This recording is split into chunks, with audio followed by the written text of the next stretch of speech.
Seventh Horcrux by Emerald Ashes. Chapter 4. Harry Potter vs. Remus Lupin. Part 2. "We are breaking so many rules right now," Hermione fretted. "Out after curfew, out of bounds, walking around in the Forbidden Forest." Ron rolled his eyes. "Don't be such a stick in the mud, Hermione." "This is a real problem, Ronald," she cried. "Oh, and that isn't even getting into the morality of this." "We're hunting unicorns," I said. "What could possibly be immoral about that?" "Hunting," she said grimly as we trudged through the forest. "Well, it's not like we're killing them. Would you feel better if I said we were looking for unicorns?" She huffed. "I don't know why we're doing this in the first place." I heaved a heavy sigh. We've been over this. Hagrid burned down half of the Forbidden Forest a couple of years ago with his evil dragon. That means we're twice as likely to find unicorns. But why? I abruptly stopped walking. Ron oafishly bumped into me, possibly because I was once again using my invisibility cloak as a regular cloak. I stared at my favourite minion. "Are you telling me you don't want a unicorn?" "Dear Merlin, Hermione, what kind of little girl are you? Do you even have a soul?" She seemed unsure of how to respond, descending into sullen silence. I grinned as we continued our walk through the forest. "Now, let's go over the plan. Ron, you'll be bait." "I don't like being bait," Ron said, glancing at the shadows in search of man-eating spiders. "It's only a unicorn. Don't be a Hufflepuff," I said. Attempting to lend some degree of comfort, I reached over to pat him on the shoulder. He shrieked. "Ah, right, my arm was still invisible because of the cloak." I'd take it off, but it was bound to wear down before graduation, so I hoped to get some use from it while I still could. "Can't Hermione be bait?" Ron whined. "No, unicorns only come to the pure of heart. She doesn't have a soul, remember?"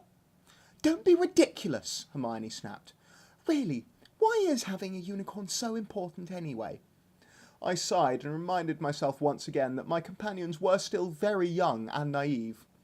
"One day, Hermione, you're going to wake up and realise that you're nothing but an angry old man lashing out at everyone who reminds you of how miserable you are, and you'll think to yourself, if only I had seen just one beautiful thing.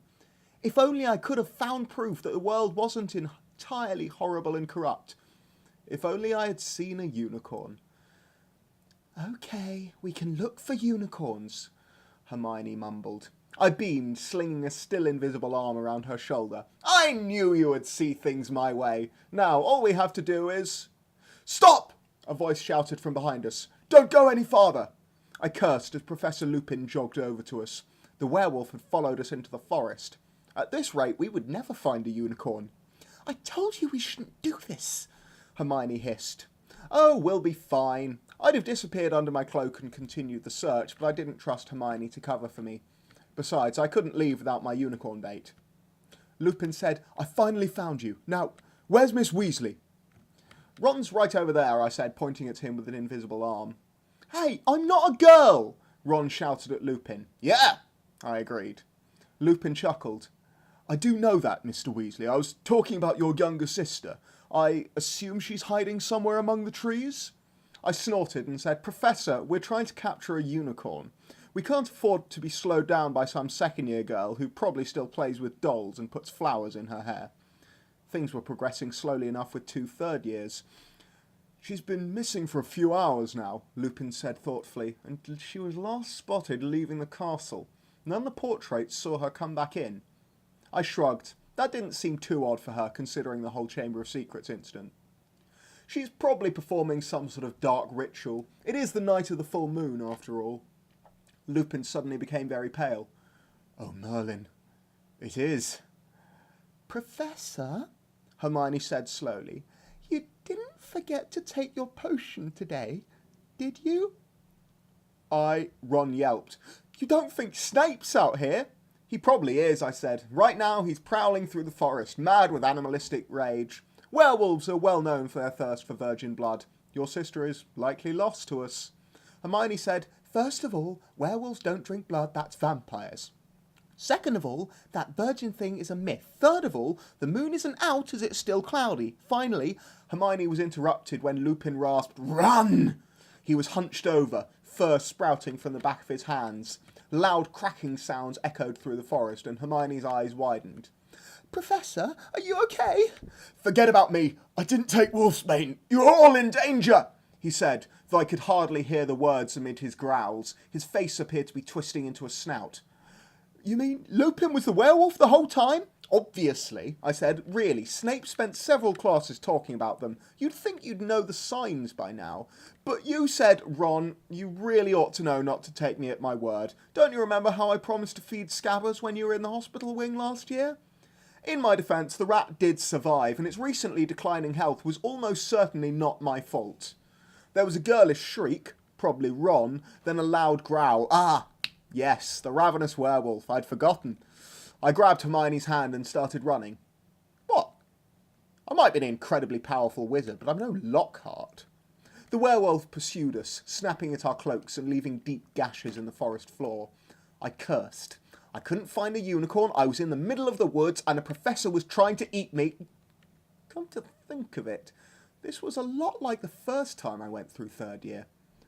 Through some small fortune, the moon provided enough light to navigate through the trees. Hermione still occasionally stumbled on a shadowed route, but my steadying hand kept her on her feet. I found myself wishing that the werewolf would trip over one as well and give us a head start to escape. I then realised that I was thinking like a Hufflepuff and cast a tripping jinx. As usual, my quick thinking had saved our lives. We emerged from the forest shortly afterwards and hid in Hagrid's abandoned hut. I barricaded the door with one of his comically oversized chairs and a plank that was propped beside it for the purpose. Then I added several locking and strengthening spells, because I'm not a squib. Hermione collapsed against the wall, still breathing heavily from our dash. I wasn't doing too well myself. It's unfortunate how academic mindedness may lead one to neglect their physical strength. "Well, thankfully that's over," I said. Yeah, Hermione murmured. "This actually went fairly well. We were only caught sneaking out because of the Weasley girl." Hermione's eyes widened as she contemplated the girl's grisly demise. "Waiter, we managed to defeat a werewolf, which is pretty impressive for 3 third years. Harry, sure, we didn't find a unicorn, but that was clearly Ron's fault." I paused. "Galloping gargoyles, we forgot Ron! Hermione, why didn't you inform me of this?" "I tried to." "Enough of your excuses," I said. "You've once again recklessly endangered our friend through your horrible apathy." I bowed my head. It was a pity. I'd liked Ron. Or at least he liked me. Something like that. My disappointment over his loss nearly equalled my disappointment over his failure to attract a unicorn. "We can still save him," Hermione said. She stood up, her eyes gleaming with Gryffindor determination. "No, Hermione, it's too late to go back for him now. He's already dead, and he wouldn't want us to tarnish his sacrifice by getting eaten by werewolves." She bit her lip, seeming to argue with herself for a moment before pulling something from beneath her cloak. I couldn't see in the dim light of the derelict hut, so I cast Lumos. A small hourglass dangled at the end of a chain. I gaped in a very Weasley fashion. "Hermione, why do you have a time turner? Are you a Department of Mysteries spy?" That would explain everything. Hermione was always unsettlingly mature and had never blended in with real children. She understood magic in a primarily academic sense, as if she'd learned it already. She was an adept liar, as I'd learned early on in our friendship. Finally, it couldn't be a coincidence that she'd ended up in the same year and house as the famous Harry Potter, even though she was clearly a Ravenclaw.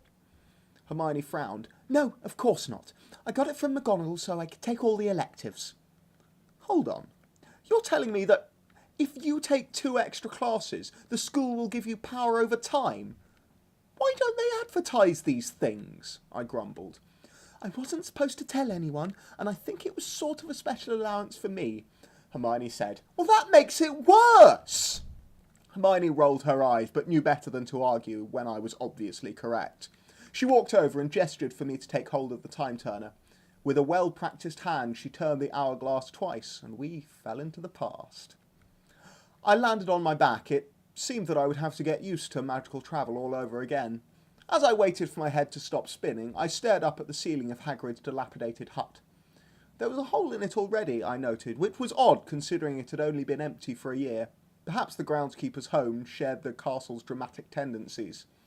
The sky was tinted orange and pink with the setting sun, and warm sunlight fell across my face from a dingy window. "Why is the sun setting?" I asked.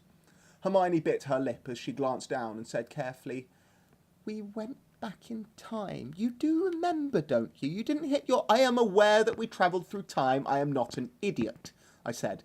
Just how far back did you take us? 3 hours, Hermione said. I sat up abruptly. Why? We have to plan, of course. She sniffed haughtily, reaching out a hand to help me up. I attempted to stand on my own, fell, and repeated the process until I was shakily on my feet. What's the plan? We grab Ron and run away. Harry, we can't face down a werewolf without proper preparation, she chided as we made our way to the door. It was locked, so Hermione cast Alohomora. We left the door slightly open as we walked towards the forest. We don't have to, though. It'll be too busy trying to eat us. What? Past us, Hermione. Keep up. I sighed. Was no one my intellectual equal?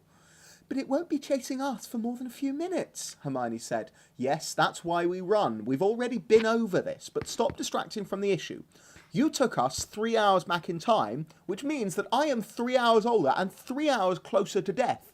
You're killing me, Hermione, just like you killed Ron. I finished with a smirk. She smacked me on the arm, snapping, I did not kill Ron. No, that won't happen for 3 hours, I said. Also, his killer is technically Lupin. He's not going to die, Hermione said. We're saving him. Can I come? I whirled around in surprise as the Weasley girl stood behind us. I'm sorry? Hermione squeaked, stuffing her time turner under her robes. The Weasley's chin tilted defiantly. You travelled back in time to save Ron from Professor Lupin's werewolf form, and I want to help.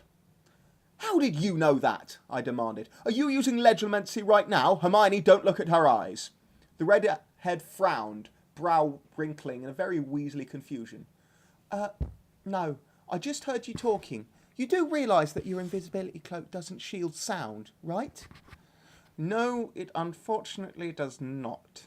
I sighed, glancing down at my beloved cloak, or at least the space where I was pretty sure it was, since it was invisible at the moment. So, can I come then? She asked brightly. We are short a Weasley, I said. I don't suppose you know your family's dark magic. Her eyes shone fervently. No, but I think I'm getting close. Good, you're doing better than Ron then. That made sense, considering she was their only daughter and the 7th child. 7 is a magical number. There's no point having 7 children if you aren't going to empower the last of them. Hermione stood gaping at us. I'm in then? I hummed thoughtfully. How's your stunner? I don't know that spell, she admitted. Then you'll be a reasonable substitute for Ron, I assured her. Hermione had successfully recovered from her earlier shock. Her voice was flat. Your parents actually told you they have dark magic. The Weasley girl shrugged. Not exactly, though they leave some pretty obvious hints. I don't think I would have caught on if a friend of mine hadn't told me about it. Was that friend Harry? Hermione asked, with a sceptical eyebrow buried beneath her enormous hair. It wasn't me, I said. It wasn't him, she agreed. Then who was it? The redhead blushed brightly, stuttering. It was an older boy. He graduated. You wouldn't know him. See, Hermione, even the upperclassmen agree with me, I said. She sighed, rolling her eyes. The Weasley girl asked, So, what do we do now? I suppose we can look for unicorns again. Well, that was a dismal failure, I grumbled as we walked through the forest towards the spot where Lupin attacked us. I told you we needed Ron. Sorry, Harry, the youngest Weasley said. Consider yourself begrudgingly forgiven, I said magnanimously. It wasn't all bad, though, was it? She continued. I still can't believe that your first reaction to seeing a Grim is to hex it. Yes, I said, that was pretty great. Oh, I hope we're not too late. That meadow was awfully far out and it wasn't even bathed in moonlight, so I'm not certain what the point even... Hermione gasped. That's us! Hide! We can't let them see us! She crouched among the shrubbery, while the Weasley and I stood and watched through the trees. In the hospital wing last year, one of the figures finished arrogantly, probably Hermione. I raised my wand and enchanted Accio Weasley. The Weasley girl fell against me with a startled shriek, and Ron flew backwards, occasionally hitting a tree. He skidded to a halt a foot in front of me. In the distance, Hermione and I fled from Lupin. Ron stared up at us stupidly. Harry? Obviously, I said. Were you expecting a unicorn? He laughed weakly. Oh, good. For a second there, I thought you guys had just left me there.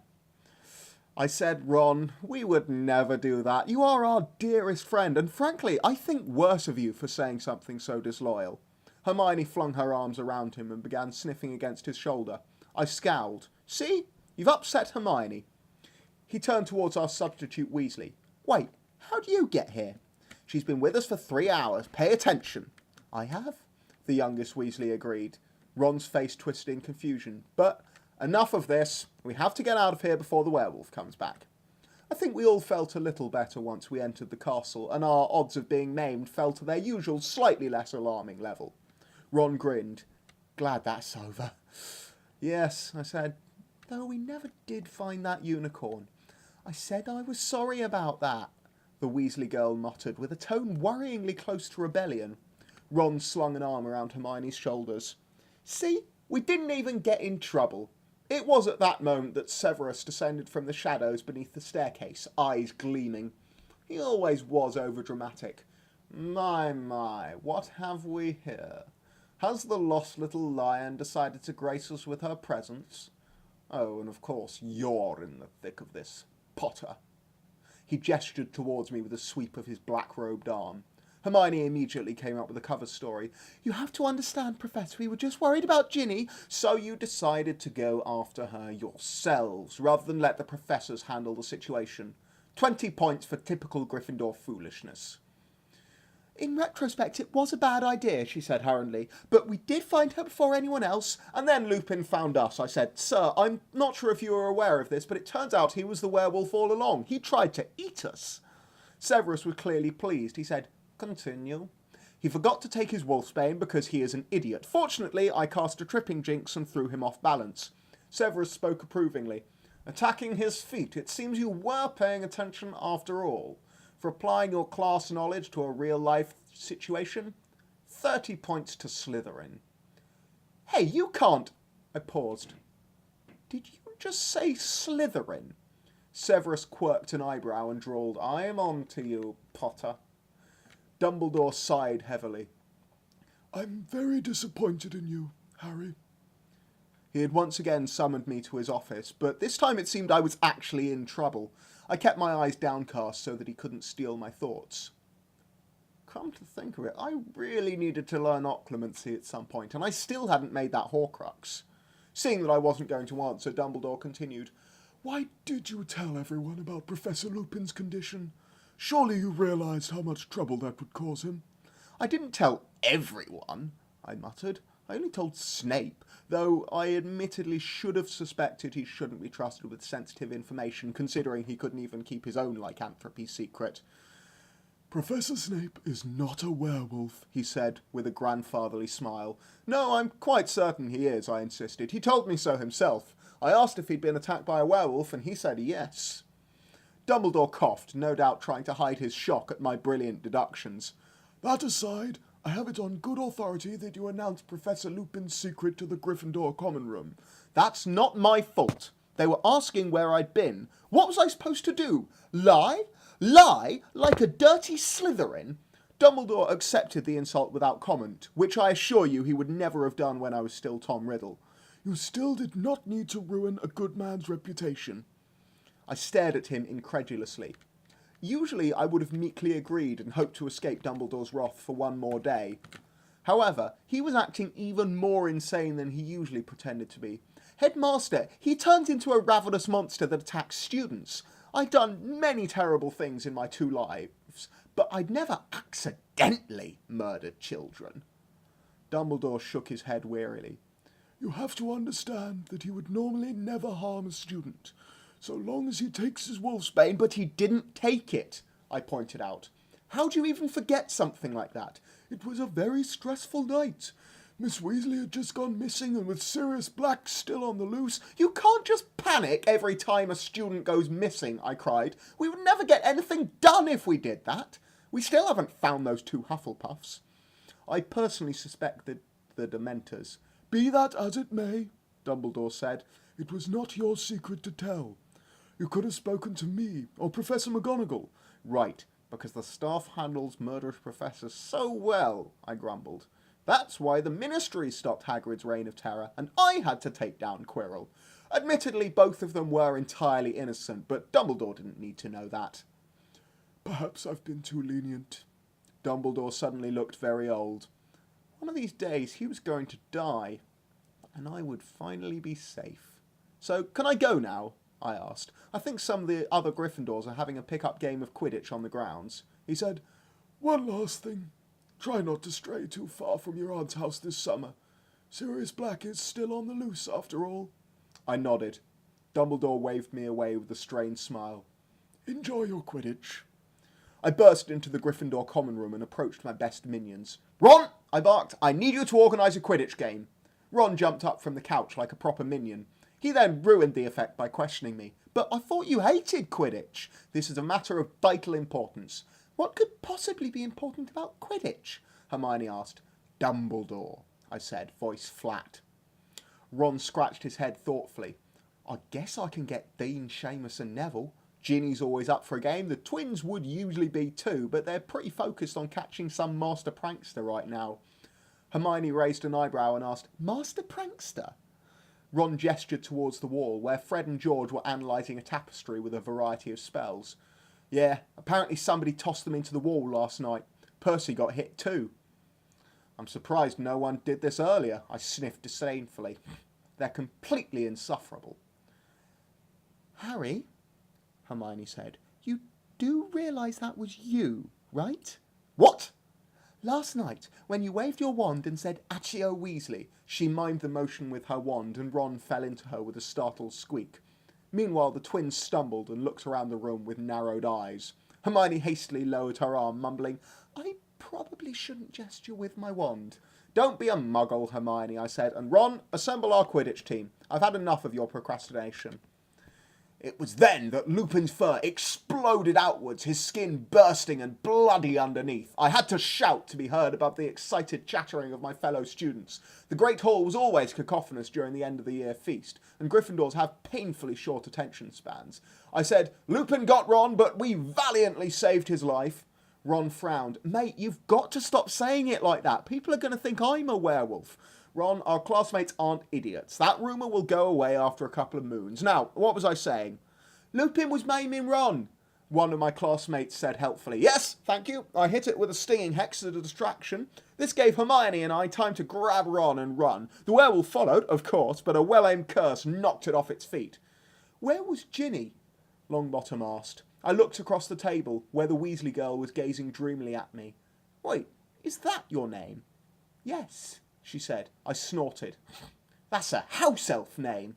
"It's short for Ginevra," she reassured me. "Oh, that makes more sense," I said. "Yes, well, it turns out that Ginevra had fallen asleep by the groundskeeper's haunted hut, and we found her on the way out. Without our help, she surely would have died." Dumbledore's voice echoed through the hall. "It's once again time to award the House Cup. This year's totals are Gryffindor, 200 points. Hufflepuff, 330 points. Ravenclaw, 413 points. And Slytherin, 500 points. Congratulations, Slytherin." Hermione gestured so that the banners changed to Slytherin green and silver. I clapped along with the rest of the Slytherins, earning unhappy looks from my Gryffindor housemates. The only thing that saved me from a tirade was my heavy frown. This victory was a bitter one. "This is terrible," I declared. "We lost to Hufflepuff. What is wrong with you people?" It was not the first time in my life that 200 people simultaneously glared at me, but it was the first occasion I can recall that was not preceded by murder. I stared out of the Hogwarts Express window. While I had absolutely no intention of joining Ron and Ginevra's game of exploding snap, the loud banging made it impossible to read any of the tomes I'd stolen from the library. That didn't keep Hermione from her latest book, of course. Nothing ever does. Therefore, we were all surprised when, with a frustrated huff, she shut it and exclaimed, "I just don't understand." "Wait, there's something the great Hermione Granger doesn't understand?" Ron said, clutching his chest in mock horror. Ginevra giggled. "Impossible." "I believe that's a sign of the apocalypse," I said gravely. Hermione shot us an annoyed look. "Stop being ridiculous. I was just thinking about the, With a nervous glance at Ron, she said, "the you-know-what that helped me get to class on time." "It's called a time turner, Hermione," I said. Hermione stood up angrily, once again trying to use her height advantage against me. I know what it's called. I just wasn't supposed to tell anyone else, and you promised to be discreet. Hermione, I never promised that. I was quite certain of it. I avoid promises on principle, notably the principle of not being held accountable for things. I still wasn't supposed to tell anyone, Hermione mumbled. I dismissed the Weasley kneeling on the train car floor with a flick of my wand. It's not like he has any idea what we're talking about. What's a time spinner? Ron asked. See? Completely clueless, I assured her. You were saying? Hermione sat back down, though with more of a thud than was strictly necessary. It's just this whole business with Lupin. We had to use the Turner to save Ron from Lupin, but Lupin only forgot his potion because he was looking for Ginny. But Ginny was only missing because we took her with us to save Ron, so... How did it all start? I chuckled. Oh, Hermione. This is time travel. These things never start. They just happen. That doesn't make any sense, she said flatly. Sure it does. Just haven't spent enough time in the magical world yet, I reassured her. Wait, you guys time travelled? Ron yelped. Was that what happened? It was really no surprise that Ginevra was making better progress in acquiring her family's dark magic. Ron simply had no cunning. Yes, Hermione time travels to attend all her classes. Not anymore, Hermione quickly said.